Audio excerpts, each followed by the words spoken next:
Welcome to The Other Dimension with the team, Damon Penny, Ben Winfield, and Louisa Brown. We guide you through the supernatural, the occult, and the unexplained, answering questions that will make you question your grip of reality, with special guests guiding you through everything from demons to divination, cryptids to crystals, religion to skeptics. We explore in depth the true meaning of the unexplained. So strap in, kick back, and enjoy as we enter the other dimension.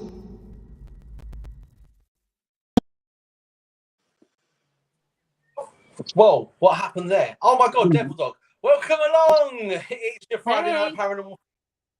It is a sticky thing, people. I'm wetting. It's unbelievable. Here than it is in Turkey, where my mum and dad is. So that's crazy. But yeah, right. Let me get back to the point. Friday Night Paranormal Fix is the other dimension. We're live and we're joined by our guests tonight, by my co-hosts as well, Ben and Lou, and our guest, Anesidora Pandora. Try and say that fast 3 times. I think you did on last time. The last time she was on. Yeah, I do. I practice in the mirror and everything. Oh no! I didn't realise it caused so much pressure. I am. I'm sweating. Look, it's pressure. Yes.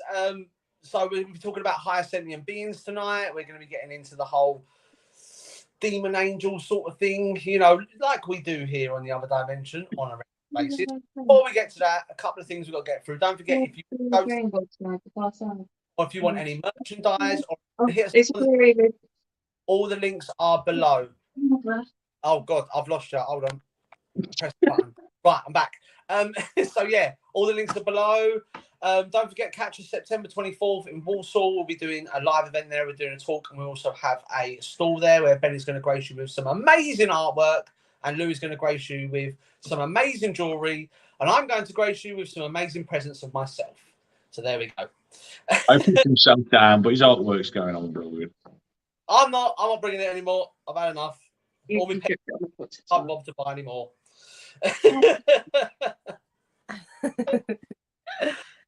Big shouts out to the Stoke Hunters of Ghost on Trent, at Chris, and out to Kate joining us from the YouTube. Welcome along. So let's get down to it. Let's introduce our guests. Annie, tell us who you are and what you do. Oh, my name is Izzy, or Annie, as Damon said. Predominantly psychic. I've been called a lot of things. I do dabble with the craft and freelance artwork, really. So that's pretty much all there is to tell. That is the biggest underrated sell I've ever heard anyone say.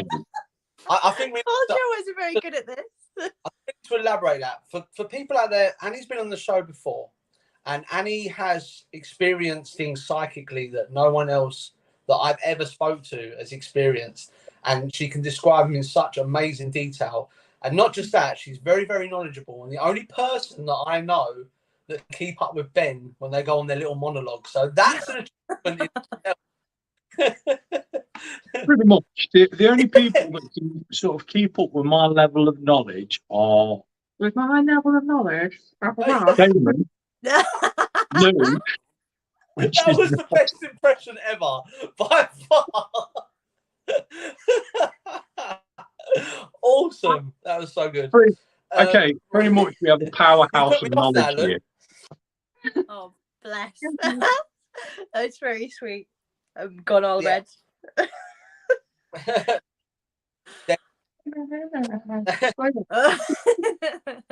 Definitely. 100%. So guys,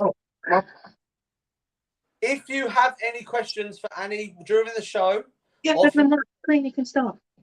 Then all you have to do is post it up there in the chat room. We will get it up and running for you, and we will ask. But let's start. Let's get the debate rolling now. This is I wanted to bring Annie on last week, but she couldn't make it because she went to see Ed Sheeran. So, is it Ed Sheeran? Yeah, it was. It was fab. It is, isn't it? Not really my cup of tea usually, but he's so talented. I suppose someone's got to go and support him. I suppose. There was 60,000 people So there. basically, guys, It was unreal. oh, nice. What So record?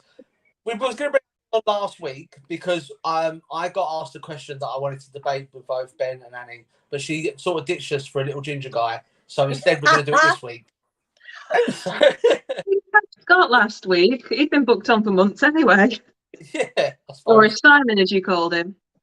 Simon. Oh yes. We had Simon on. Yes. Right. Yeah. Steve. Big shout out to the P3 group and Yeah. Warren area. So I got asked.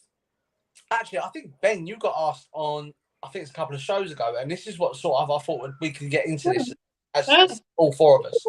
You got asked your take on heaven and hell, and do demons and angels exist? Do you remember? Yeah. And I wanted to get Annie's sort of take on that. If someone asked you, Annie, what does heaven and hell exist, and what's your take? And do demons and angels exist?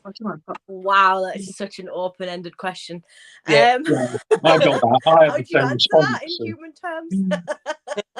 Where people would understand it. Kind of yes, kind of no.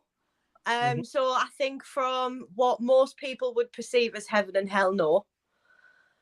Dimensional, what space-wise, yes.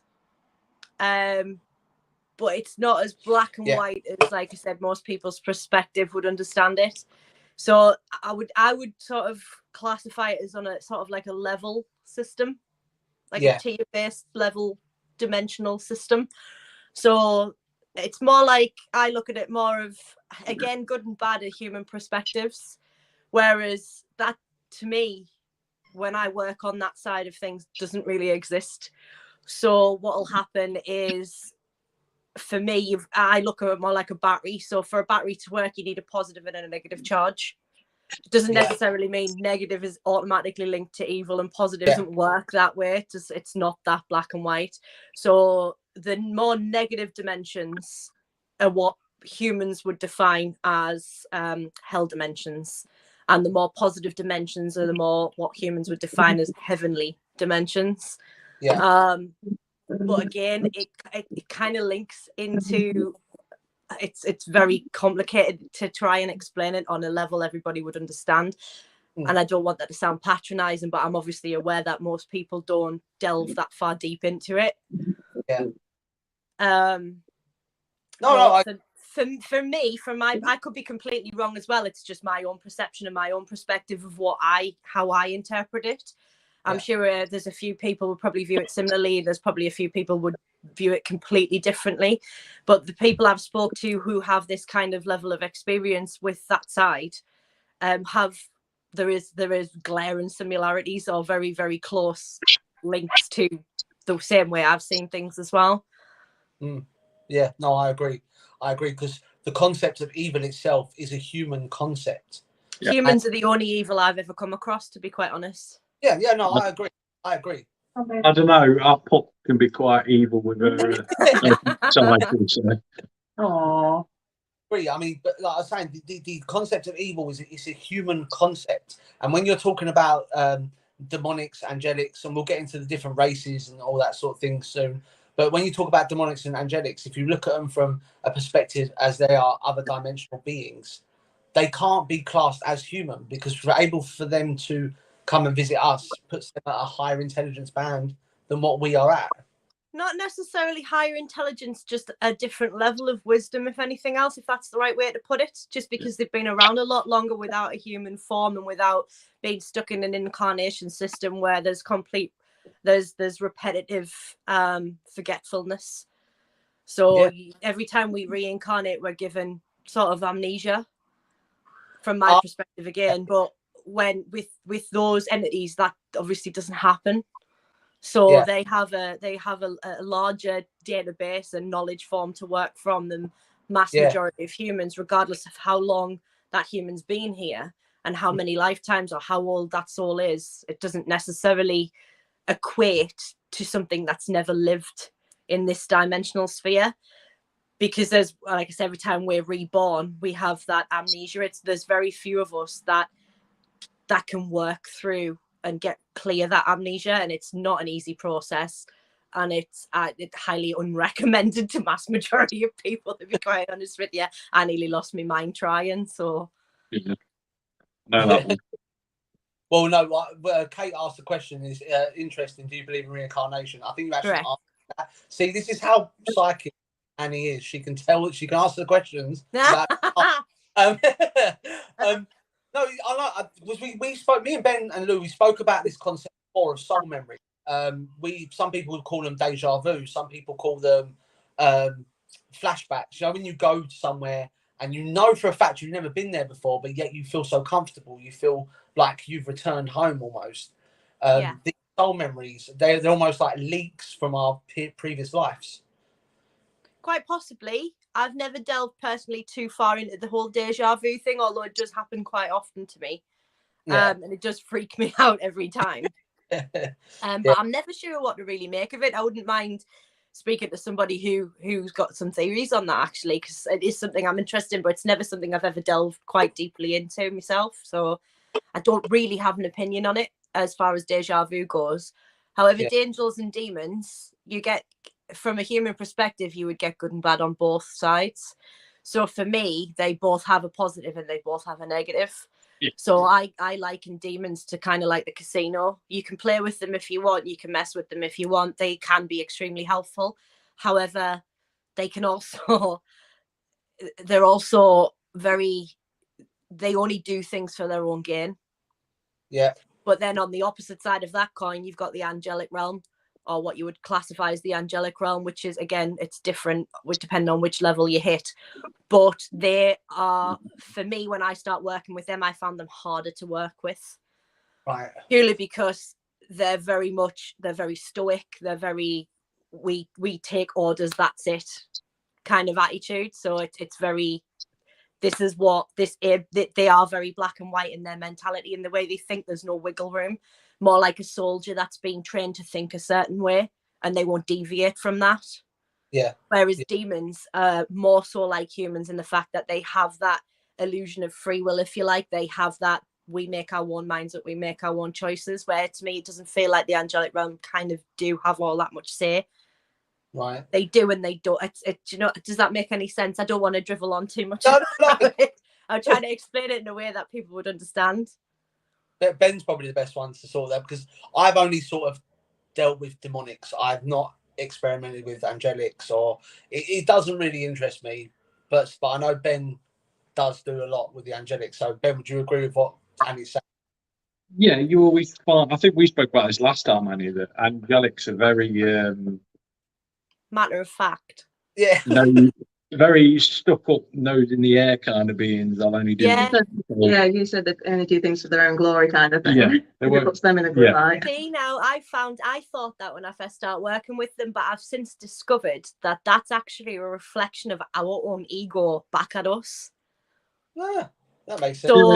So it's not that they think or look down on us. It's that we perceive them at such a high frequency that it gets our backs up, because we automatically perceive that as they think they're better than we are. You get that with the like what's known as like the lower ranks, but anything above like it always has like a transformer, but Metatron, which is like the top of the angelic order. The soldier like types with the anything above him, they consider themselves more than human. Yes. That's where you get the little bit of they do have that level. I wouldn't call it arrogance, but it is that level of superiority. Yeah. Yeah, they do. You get the little leak of their ego of.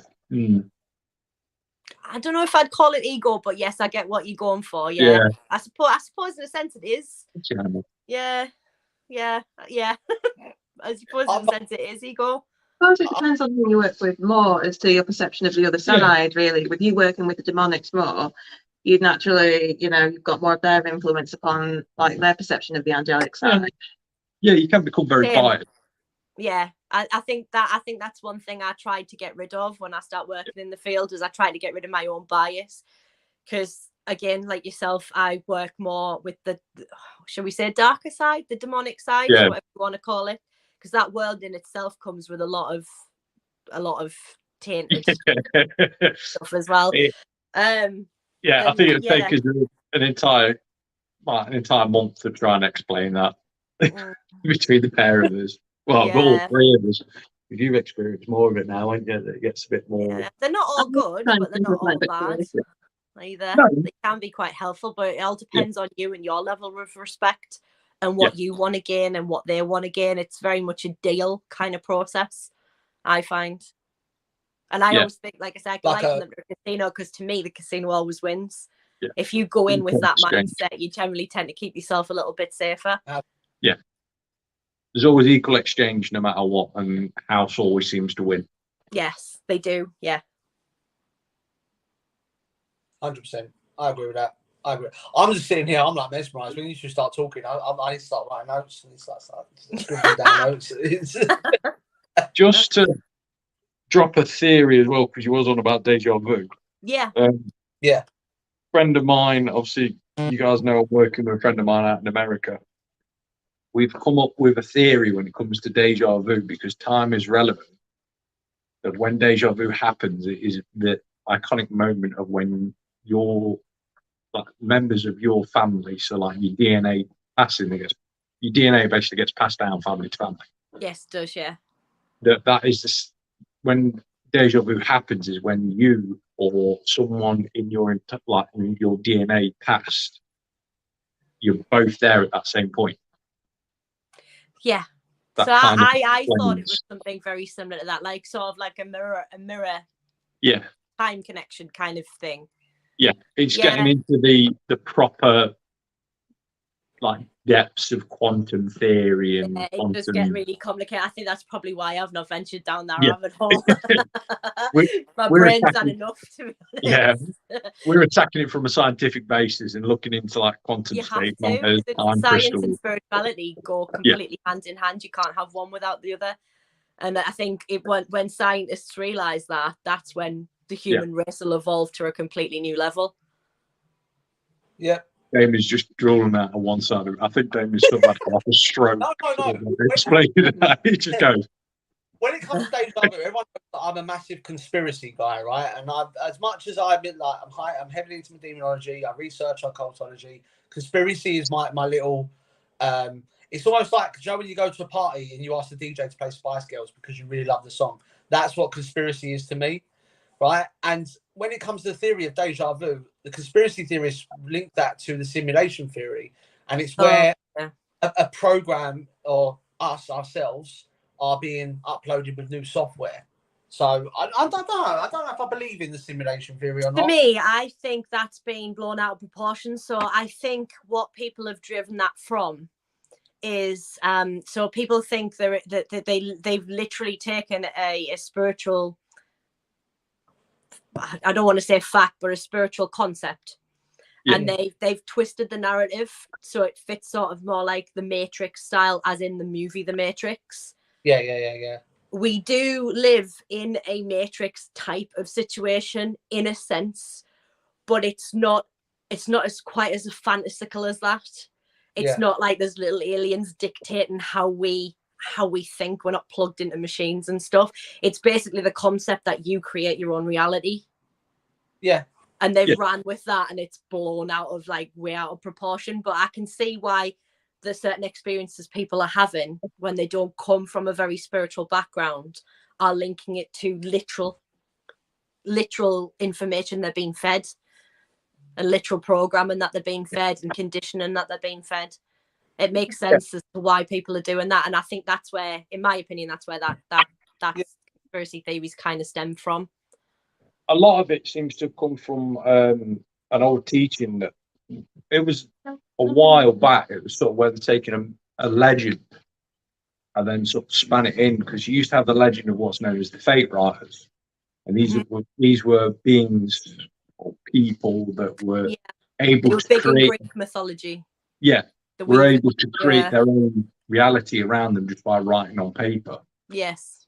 And I think that's where it's all come from, because you're getting more and more movies, aren't you, based on mythology and that one that are coming out. Yeah. And I think that's where that idea sort of come from. But it's just all about how your own mindset, really, and how you think. If you go out into the world thinking it's going to be a shit day, chances are you're going to have a shit day. If you go out, if you get up and you're in a really good mood on a morning and you have the odd little bad thing happens, but you're still in that good mood, chances are at the end of the day, you're still going to be in that good mood. It's you that shapes your reality by your own mental processing and your own way you think. Yeah. You are literally the creator of your own mind. You control your own reality through how you think and how you feel. It's basic spiritualism. But I think that concept and then little things that have happened to people with all the energy frequencies that are banging about at the moment. And I think there is something kind of going squiffy with the timelines. I don't know who's messing with that, but somebody genuinely is messing with that. I think that's got a lot to do with these conspiracy theories coming forward. People are trying to find an explanation and an answer, which is what human beings do. They're looking for something tangible to hang on to. But human beings are big in not taking self-responsibility for a lot as well. And I think that's why they don't go for the logical answer. They go for some half-baked conspiracy theory. So they've got something to hold on to rather than actually just do the work.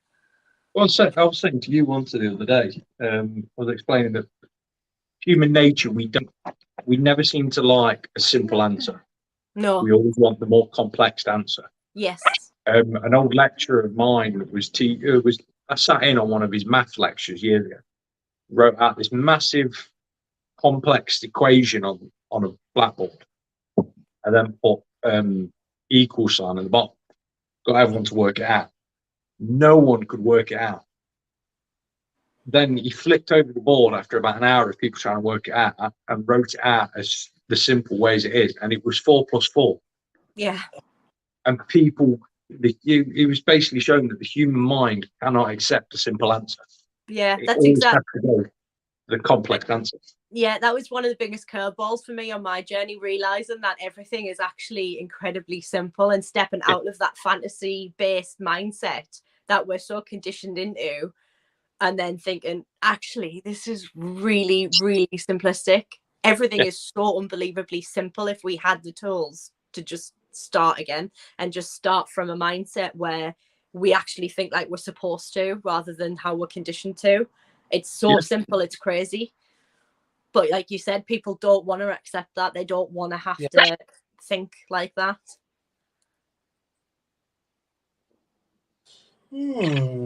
Sorry, keep talking. Oh, bless That's all right. I've got a few questions. Sarah said she watched Paranormal Investigation and the spirit felt human, like a human personality. He used to live here. Apparently, he was attached to the place. So she's asking, do we lose our personality in the afterlife? No. So you don't, but it depends. For me, there's two different types. So what I refer to as topsiders, so the spirits that haven't crossed, the spirits that are still this side. And what happens to them is they usually stick around for any number of reasons, but whatever those reasons are, it's usually based on negative human emotion. It doesn't make them bad spirits. It's just we perceive them as bad because of the way they act to try and get our attention, to get the help they need to cross over. Now, the spirits that have crossed can choose to come back and forth as and when they please, if you've got the right kind of channeler to be able to bring them backwards and forwards. But they generally tend to come through with pure source energy, which to me translates as, I know it sounds really hippy dippy, but it's love. It literally is the only superpower in our entire existence. It's the only thing that exists on that side. So when I passed over, that's the only thing for me that I felt. Nothing else existed. There was love. That was it. The true and unadulterated meaning of the word. Pure bliss and love. There wasn't anything else. Right. And it literally is the only source of power, true power we hold in the universe. And it sounds so corny, I know, because we've got such a twisted perspective on what that word means here. But that is genuinely all there is at the end of the day. And I think that's where So when they come back from that side, when they've crossed and come back, they've had the healing they need, they come back, they're so much easier to communicate with, and they are their genuine personalities, just a wiser, more elevated version of that.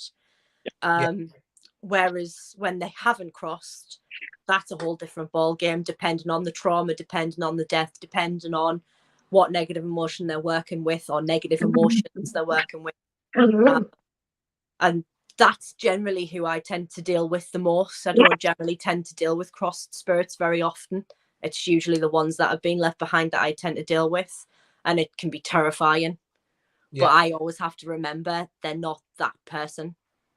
Yeah, no, I agree. They're just twisted and confused. It's almost like dealing with an insane person in an insane asylum or a dementia patient. They've lost that ability to reason. Yeah. And all they're focused on is trying to get out because they're stuck. A lot of the time, some of them don't even know they've crossed over and they're stuck in a permanent loop. And that's rare, but they do get stuck in this permanent time loop. Yeah. And that's horrible because they're then aware of the human beings, but they feel like they're being haunted, and the human beings aware of them, and the human beings feel like they're being haunted. So it kind of creates a back and forth. So then that's when you tend to get your more poltergeist activity. And I don't mean like PK manifestation activity. I mean like genuine noisy spirit activity. For example, I had one guy, I got called into a house where the cushions on the sofa were literally being thrown off the sofa. Things were being across in the kitchen from the living room and vice versa. And these people were at their wits' end. They were ready to move out. They thought they had full-blown poltergeist activity. Turned out it was a guy who was coming home. In his mind, he was coming home from a shift that he died in. He died at work, but he was still coming home from that shift every night, absolutely exhausted. And he could hear the humans making noise. So he thought he was haunted. So he was losing his rag because all he wanted to do was sleep, and he was chucking cushions or wherever the noise was coming from, but couldn't see the human beings, and the human beings couldn't see him.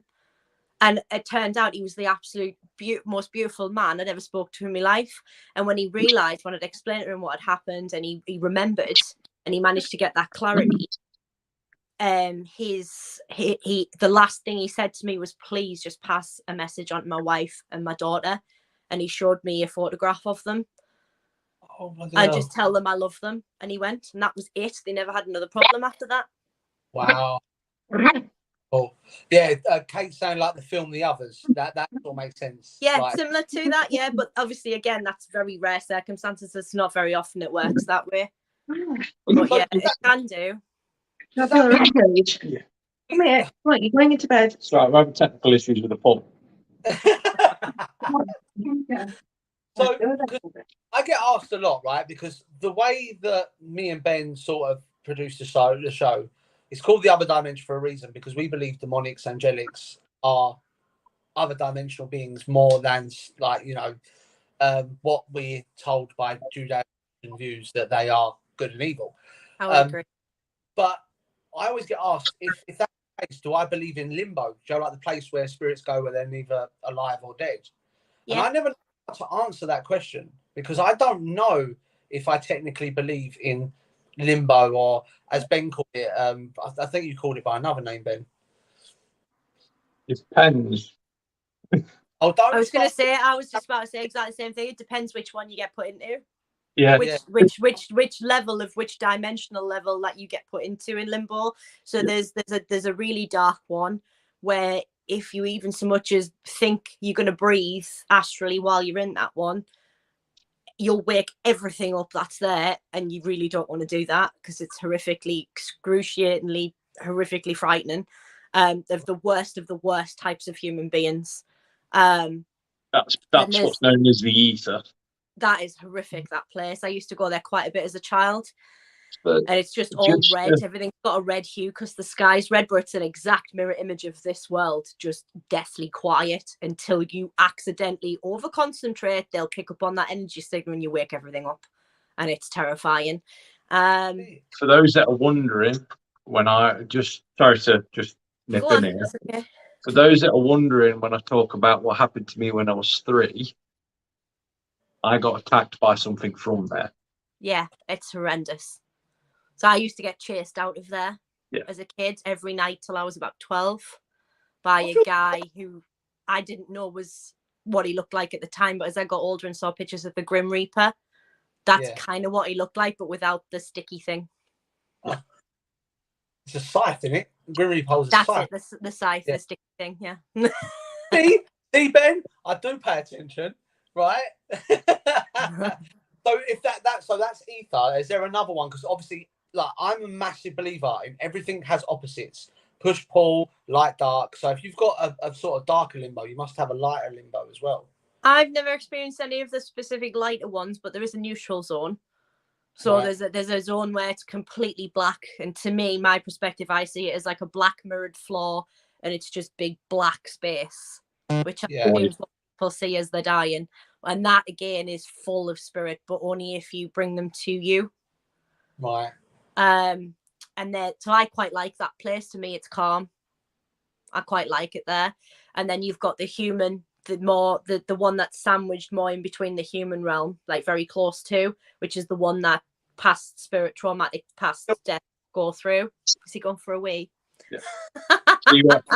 Basically what you've described is what's classed in occultology. Is you've got the ether, which is the red zone where you don't want to screw anything up. Anything will either chase you back or will chase you off. It's ridiculously dangerous.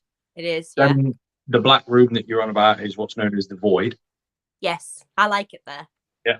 Then you've got what you're classing as the closest to the human side is known as the veil, which most people refer. That's what I would call it as well. Yeah. Most people call it Elysian or the Golden Fields. That's one I was talking about. Elysian. They always seem to have this image of waking up in a field with the sun on and being. Yeah, there's a few people. I've never experienced that myself, but there's a few people I've heard mention that realm. Yeah. So you've got the ether, the void, the veil. I'm trying to think now off the top of my head. Ether, void, veil. And then Elysian. Yeah. So that sounds right. Yeah. Couple of questions. Kate's asking, "Oh my God, how did you get there, guys?" I think you need an Oyster card. I need an Oyster passport. Ben answered that quite well. You need a certain type of passport. Perfect. Yeah, you do. Yeah. Sarah says, on the Josh Discovery video at the end, Ben chased an elemental being. So do animals pass on to the afterlife? Correct. They do. Yeah, they do. Animals are completely above human. Yes, massively above, hugely.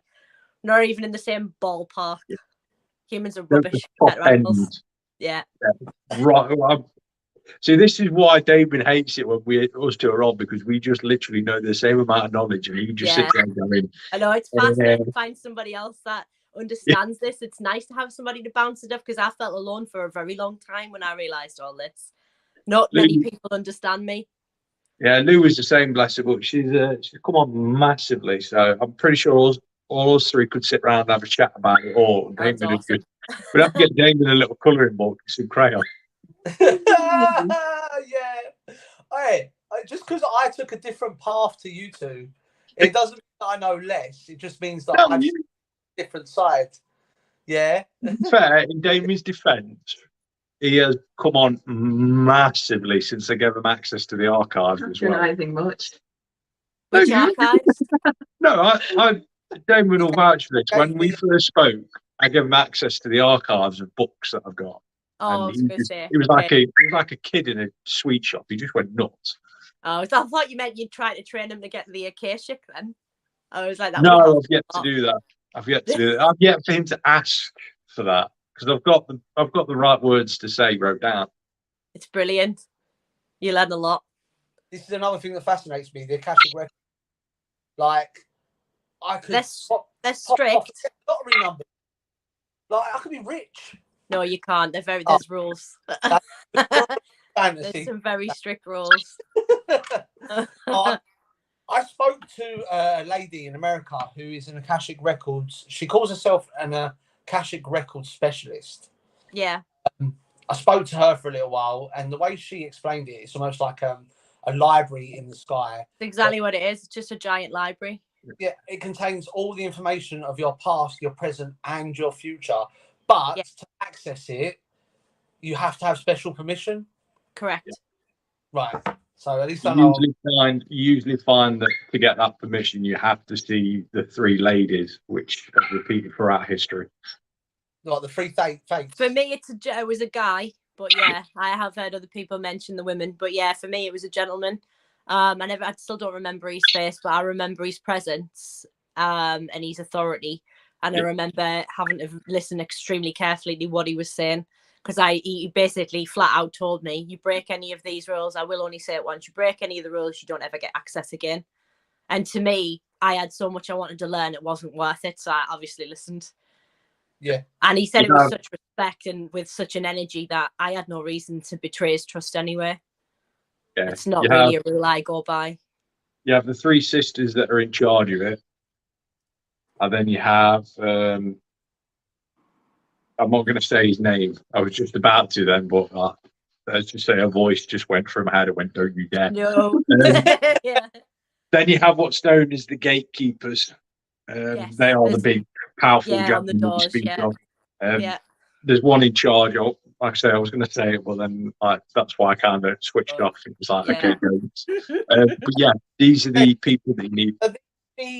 The different races that we talk about when we come to angelics and demonics, are they sort of thing? Because you said about the gatekeepers, we met a couple of times before, or is it like a completely another different dimension? Different. What you get with the gatekeepers is they're higher up. You can get like their version of lesser gatekeepers. So these are like the really far down ones that are usually guarding like sort of portals where you can get crossover and stuff like that. But they are in. If you imagine the size, I said there's like a size scale for stuff. Yeah. Gatekeepers you get on this side for like portals and stuff like that, usually between 5 to 6 foot. These guys, these original gatekeepers are known in Egyptian and stuff like that for being stood anywhere from 25 to 30 foot tall and just pure power beyond belief. Yeah. So like the ancient alien theory of golems or giants. They're like bigger than that. Bigger than that. Right, okay. And they have a presence just as big and an energy just as big too. I mean, I don't know if either of you guys can answer this question because I'm not sure if it's down our street. But Sarah's asking: are the Gosha demons evil, and do they appear as the way they describe? They're extremely scared. Yeah, no. About Solomon demons, there, aren't you? Yeah, I think that's what he means. Yeah, that's what I would think the Gosha demons were as well. Yeah. The pictures with the 3. Yeah. Half man, half animal. Not really. It depends what mood they're in. I have never seen them depicted exactly like. For me, no. Majority of the time they're in human or human-esque kind of form. Yeah. There was one that looked like a Russian military mob boss to me, but then they can occasionally show their more animal form. But again, it varies quite a lot from the artwork that I've seen, to be quite honest. Yeah, really variation of, but it's not the same. It sound really silly, but you'll probably get when I describe this. Like you say, mob boss, they usually show themselves in good 3-piece tailored suits. Yes, always smart as carrots. Why did you do that? They like their classy birds, aren't they, the demons? Yeah. Yeah. It's like sitting down for a business meeting with a lawyer. But to be fair, that makes sense because I know when they work, I don't know how it's like for men, but I know when they work for women, they like us tidy, they like us fit, they like us in shape, they like us pretty. Yeah. They like you clean and tidy. They're very, very on par with the hygiene thing. Yeah. I was have to clean up. Yeah, you do. When you two describe that, when I first started my journey into demonology, I was approached by a demonic who was being my demon guide. And I just thought it was my imagination playing up because he shows himself and he looks like the Italian mafia boss because he wears one of them what they call fedora hats and he's got like pinstripe suit. And I'm thinking, hold on a minute, is this just my imagination playing tricks on me? Because we know him as Dan. I know his full name, but we know him as Dan. But he always shows like that. But at the same time, he's come through before as well when I've been working with him. But he always comes through in like almost like do you know like the gowns you get when you pass a degree in America when you pass out, like one of the gowns. But that's when I know that it's serious and things are about to get that I'm about to learn something because he comes dressed as that. I just thought of my imagination playing up, but the way you guys describe it is just. But what is imagination? I don't know. I haven't got much of one. You obviously have got enough of imagination to have vision to be able to see what you're dealing with. So yeah, you have. Yeah. I mean, I was always described as that it was my mediumship that allowed me to do it, but maybe it's not. I don't know. I don't know. I've given up on mediumship. It doesn't. I wouldn't worry about the finite details too much. Just go with your gut instinct and work with who comes forward. If they come forward, if you think it's your imagination, ask questions. They generally tend to be able to provide you with enough proof. Yeah. They know how this world works, so they should be able to provide you with some evidence of some fashion to prove. Yeah. So they'll say something or do something that you can then research and back up, that you know you didn't know prior to having that incident. So that's how I prove most of my stuff with entities and stuff. I would ask them something specific that I didn't know, and then I'd go back and I'd do the research, and if the answer matched what they said, then I know I was dealing with something that was intelligent. Right. Yeah, that all makes sense. I might have to try it that way. I mean, everyone's going mad in the chat room. Kate said this whole thing has just blown my mind, which is great. So they literally appear like they materialize. I think so. I mean, I'm quite new to all this. I've only been doing this for like 5-6 years, like actually working with the demonic guide. You guys have been doing it all your lives, so it's a bit different for you guys. You know a lot more than I do.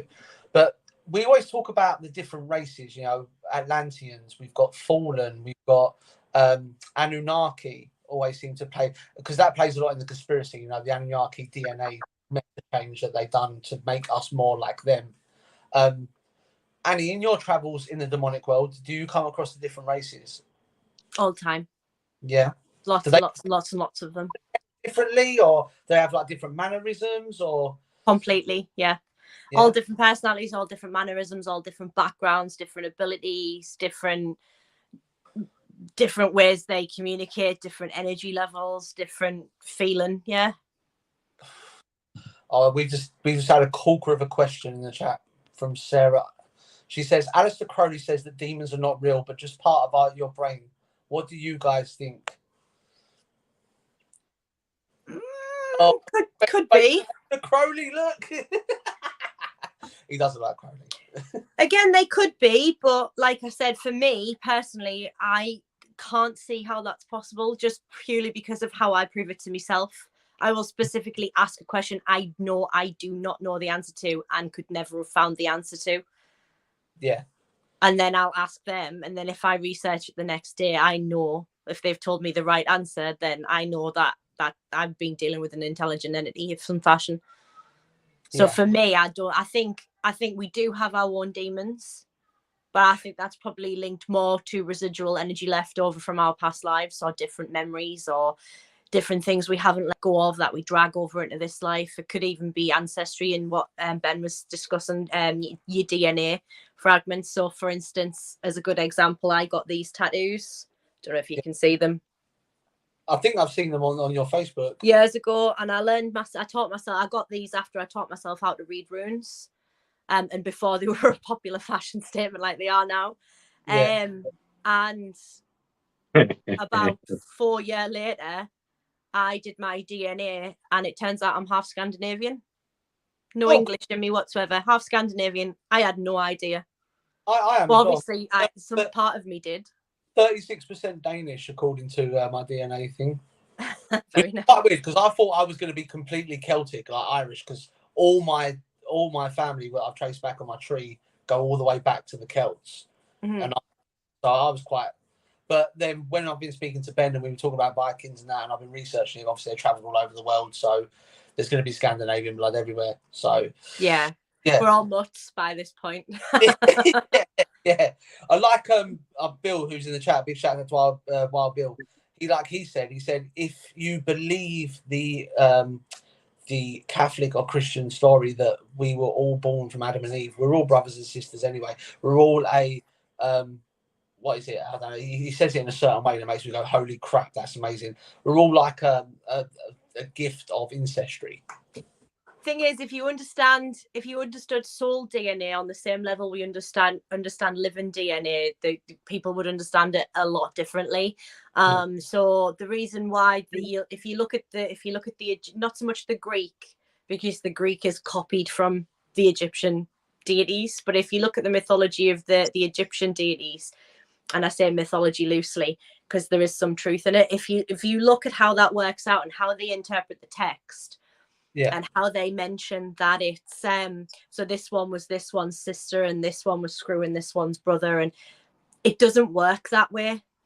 No, it's all like Game of Thrones. Humans have, so if you look at the Egyptian deities as the original Nunaki, yeah, they had a different, longer lifespan to the humans, a hell of a lot longer before they went into the reincarnation process themselves. Due to being trapped here because of the density of it and a lot of other issues. It's a long story, so I won't go into it. But that's kind of how it works. So it's not that they were brother and sister. It's just for every generation of humans, it was written down to try and explain to the next generation that these people were king and queen and they were married. But we used to mess around with others as well. Sorry, they used to mess around with others as well. Yeah. So, I don't think I've explained that quite well, but it's complicated to explain it. It's extremely complicated to explain. We're talking like millennia of history to try and explain 5 minutes of conversation on a human level. It's like nearly enough impossible. I've tried for years to try and find different ways to explain it, but it's very difficult. It's simple, but it's not at the same time. So, question I wanted to ask Ben, and I want to ask Annie, and I'll ask Lou if you like. I come across a article the other day that was talking about the fact that we use 8% of our brain. It's been put that way for a reason. It's so that we can't access the knowledge and the information that is in the spiritual realm. Yeah, so that we find it hard to understand it. Do you believe that comment is true? No. No? Me personally, I don't know. Ben, what do you think? I think that in one way you can take it as yes, but in the other way you can take it as no, because it's kind of like when you're growing up, you kind of block it off a bit, don't you? Well, some people can block it off, some people can accept it, and so you're using more of your brain then. I don't know if that's kind of more what the meaning when you put it from like, normal terms like everyday people to people who are into like the like spiritual realm. Yeah. Yeah. I'd agree with that. I mean, I find suppression plays a part, but I think it's not. I don't think it's a product of how we are taught. I know, sort of. I think we're conditioned to be the way we are with spiritual side of things. When you go to school, when you grow up, when you're told you've got to go and get a job, you've got to go and court someone, have a wife, get a house. You're conditioned to think in a certain way as a human, but that's not the spiritual side of things. That's humans in themselves. I think that the fact that we only use 8% of our brains, I don't think it's something that's forced upon us. I think it's just how we're conditioned growing up. I don't think we use the entirety of our brains. I think if we did that, would be completely different beings in of ourselves. So I do believe the scientific fact that we don't use mass majority of our brain power, but I think to say it's been taken away from us is slightly incorrect in that respect. I think that knowledge is there for everybody. It's not that I'm special or Ben's special or Lou's special. It's just that knowledge is there for everybody. It's how much work you want to put in and what you want to know and which rabbit holes you choose to go down and the amount of effort that you put in to get there. It's all about doing the work for me. So it's our own human naivety that stops us from reaching those goals. And partly the amnesia as well, from coming in from life to life to life. I think that's got a lot to answer for, but now I've unlocked that, I kind of understand why it's in place at the same time. So it's actually a good thing. So in a sense. Just a little comment from Joshua here. He says, birth stars repeat, but people don't. The Greeks didn't borrow from Egyptian astrology either. The Greek star constellation Virgo in Egypt was known as Horus. I mean, I've come across that quite a lot. Me and Ben have spoke about it quite a lot, how things sort of overlap. Yeah. Well, I wasn't referring to the horoscope versions. I'm aware that the deities are linked with planetary systems and things. That's not what I meant. What I was referring to was there's very, like you said, there's very similar lap over. So if you look at the mythology, they have very similar. They have the same deities, just they've changed the names. Yeah. And the history. Right, phone lag then, sorry. Because your battery's down 50%. Yeah. History, you have to remember that what is not common knowledge is a big section of the pharaohs throughout history were Greeks. Oh, They okay. brought most of, like Cleopatra, everyone thought she was Egyptian through and through. No, she was Roman, wasn't she? She was Greek heritage. Yeah. Most of the pharaohs were of Greek heritage. So there was this little slip over of information because you had Greek people believed still in their own things, but were in Egypt at that point with their ability of being in charge. Yeah. Interesting.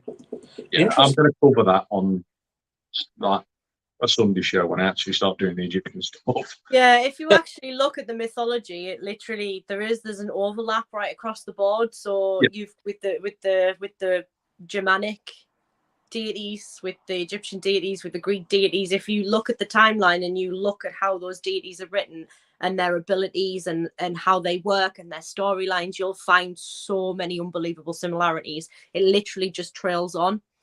And although I do believe that some of those deities are different, completely different entities, especially from the beginning, right, the early Egyptian era and the end of the Germanic period, they are completely different deities in their own right. You still get human history muddling those up, a bit like a case of Chinese whispers, really. Yeah, no, I agree 100%. Just a couple of things just to put out there, Joshua keeps talking about astrology and stars and that. Just remember that, billionaires study astrology. That's what I've always been told. Millionaires study stocks, billionaires study astrology. It's always been that way.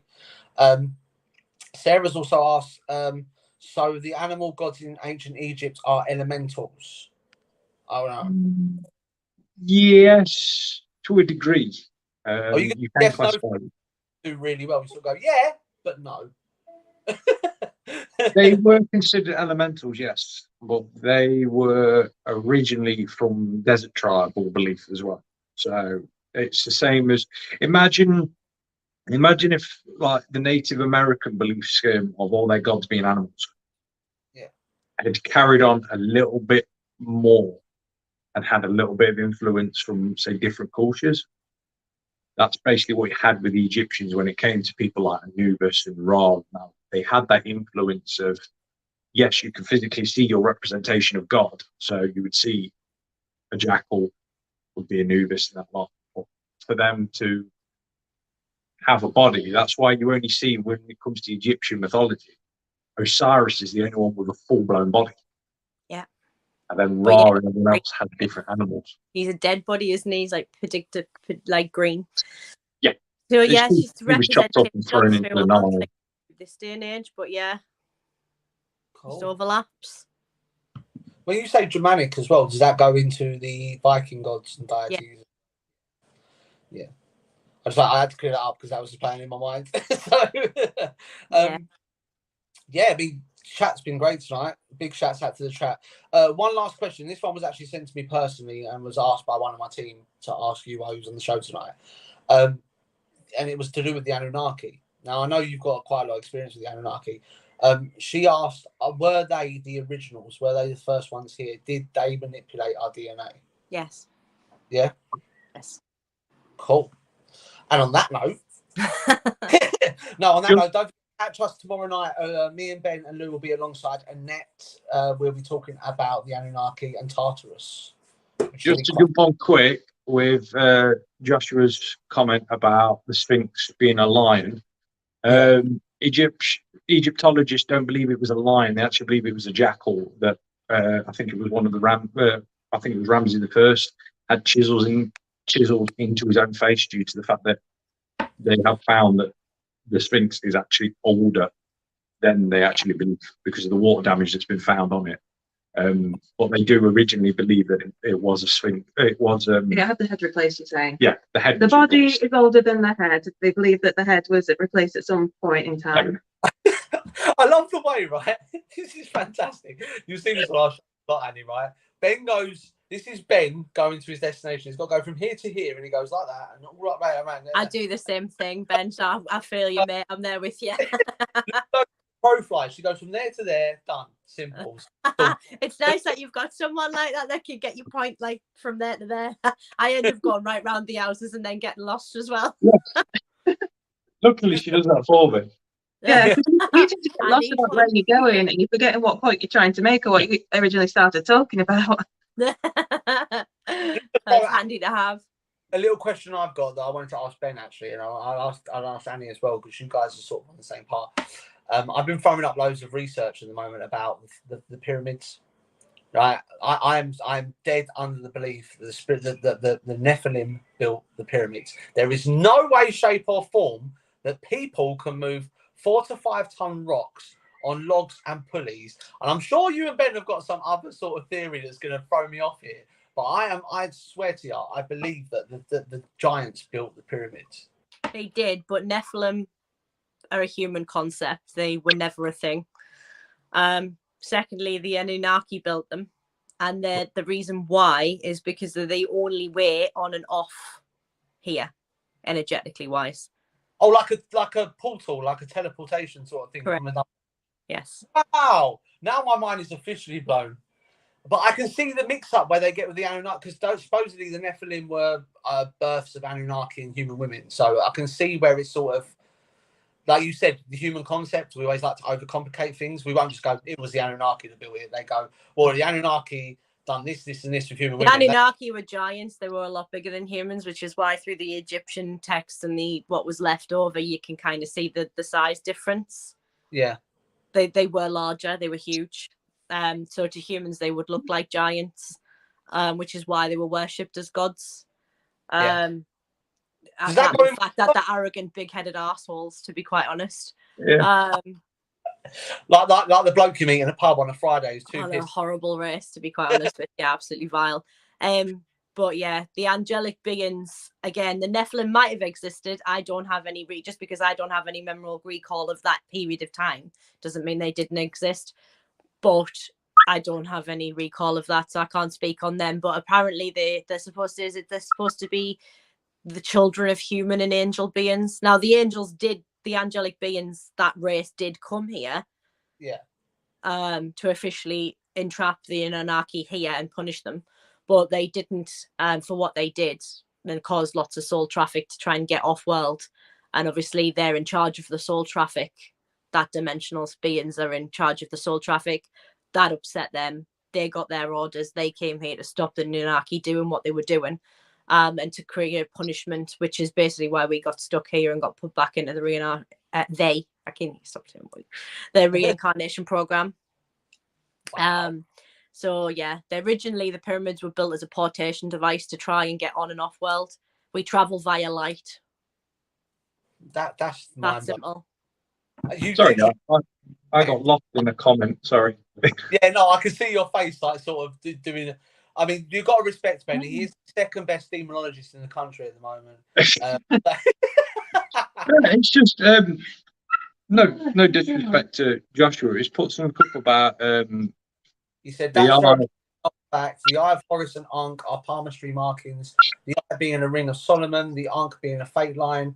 I was born in Alaska and have both in my left hand. Yeah, Egypt was around way before Solomon. Solomon came after the Jews escaped Egypt. Yeah, and then another 400 years after that. Timeline, yeah, even the human history timeline is not accurate.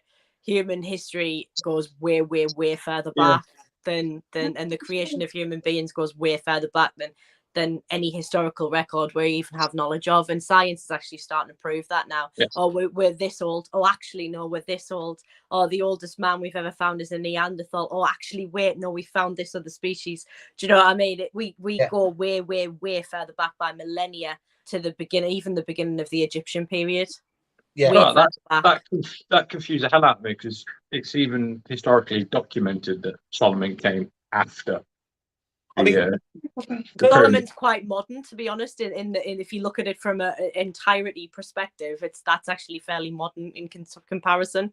Yeah. Sorry, I got lost in that because it was like okay. But yeah, he is right though. Everything I'm saying, don't get me twisted. I have said from the off, this is all just my perspective and my opinion. I don't know this is fact. Yeah. I've never claimed it was fact. It's just my experience, my own personal experiences, and my perception and my opinion. That is all it is. So he's right in that respect. I agree. But what we have to understand is that knowledge has always been passed on by word of mouth or by literacy, but word of mouth is the oldest way of passing knowledge.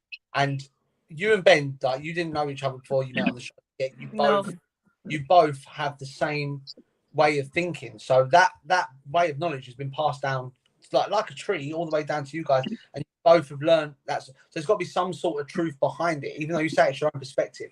I mean, there's got sort of truth behind it for you. I know my own truth, but I also I know how human beings think, and I know that they will always, they will never ever take anything I say as gospel.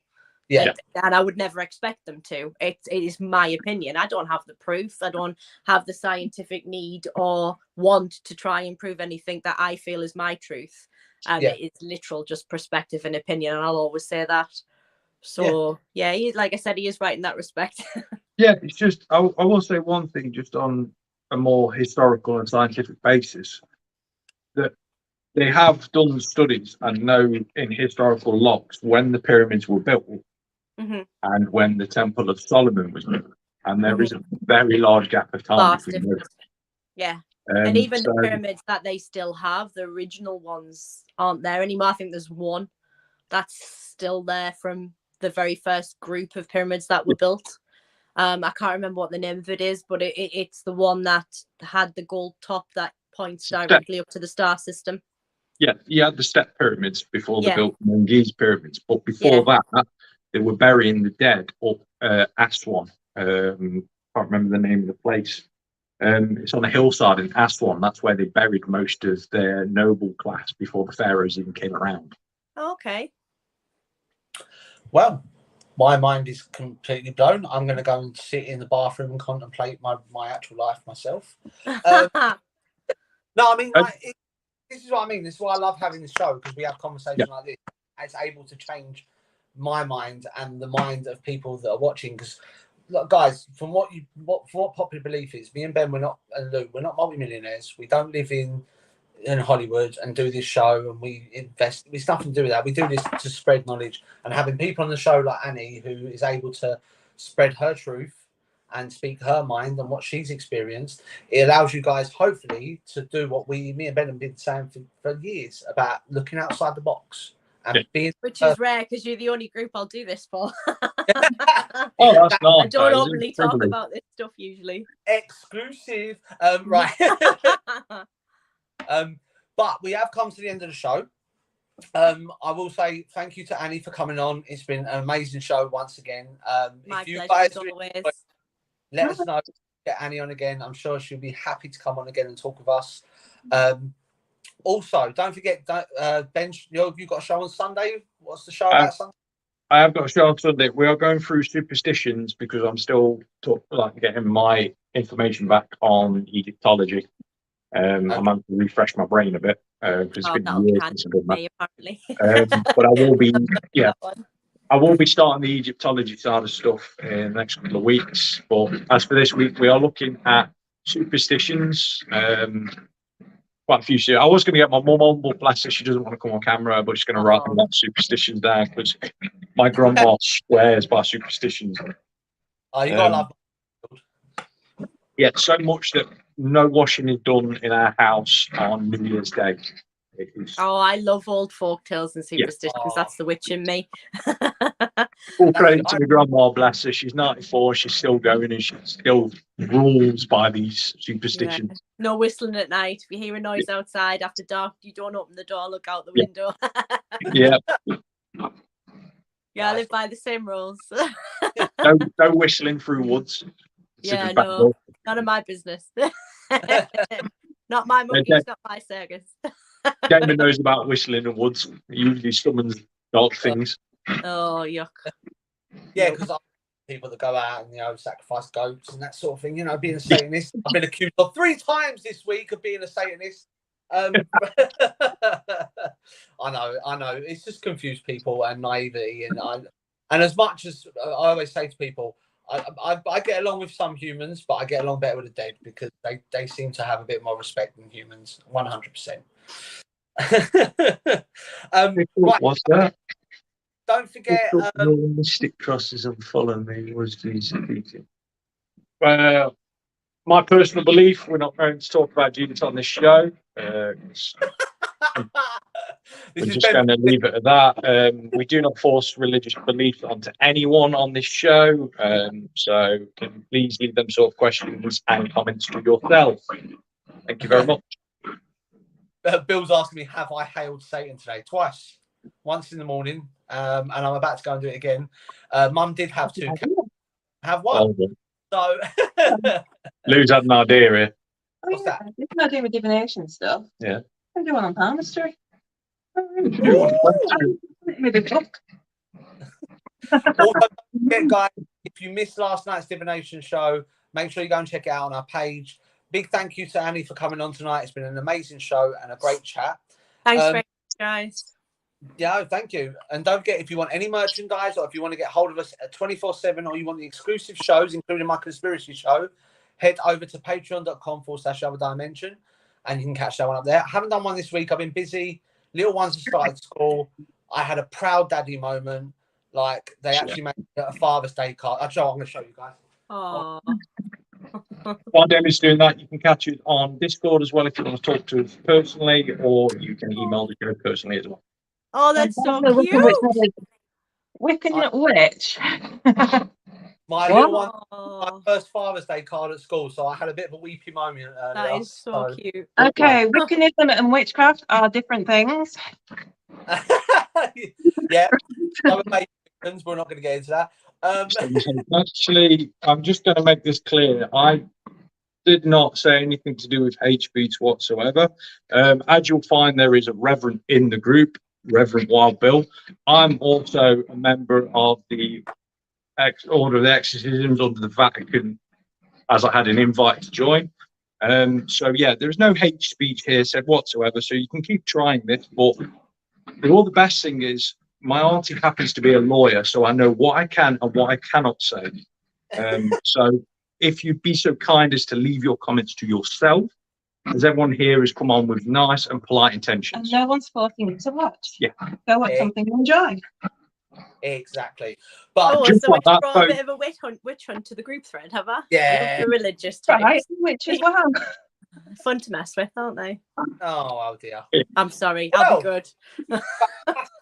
They're in the pot before I leave. Yeah. Fantastic into the show. I think Lou and Annie will be leaving the show now and doing some hex rituals. No. No, guys, all I've got to say is we do not promote hate speech on here. We do not force religion on anybody. Have all walks of life and everybody on the show. You know, it is all about spreading knowledge, whether it be your personal opinion or something you've read. That's what we do on the show, and that's why we have these guests on for you guys. But that's it. Oh my gosh. It's Gerald Gardner created Wiccanism. Oh my god. We're not going to get into it. We're not going to get into it. You brought the TikTok. Some people need to do some research. Tell them to go back. Should I put it up so you lot can okay? Oh, We'll dear. If people are going to put some comments up, they should really do Regan some was founded by a research. Fraser named Aleister Crowley. What?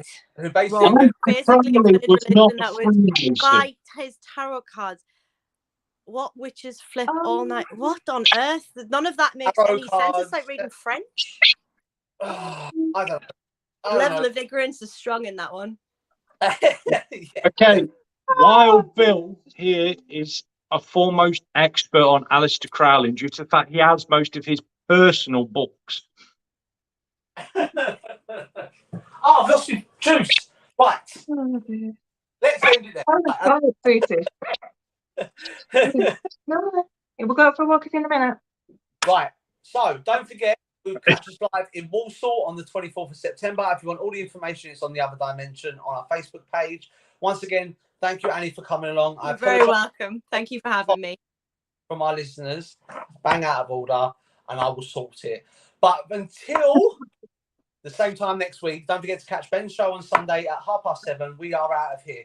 So always remember, guys, if there is no other explanation,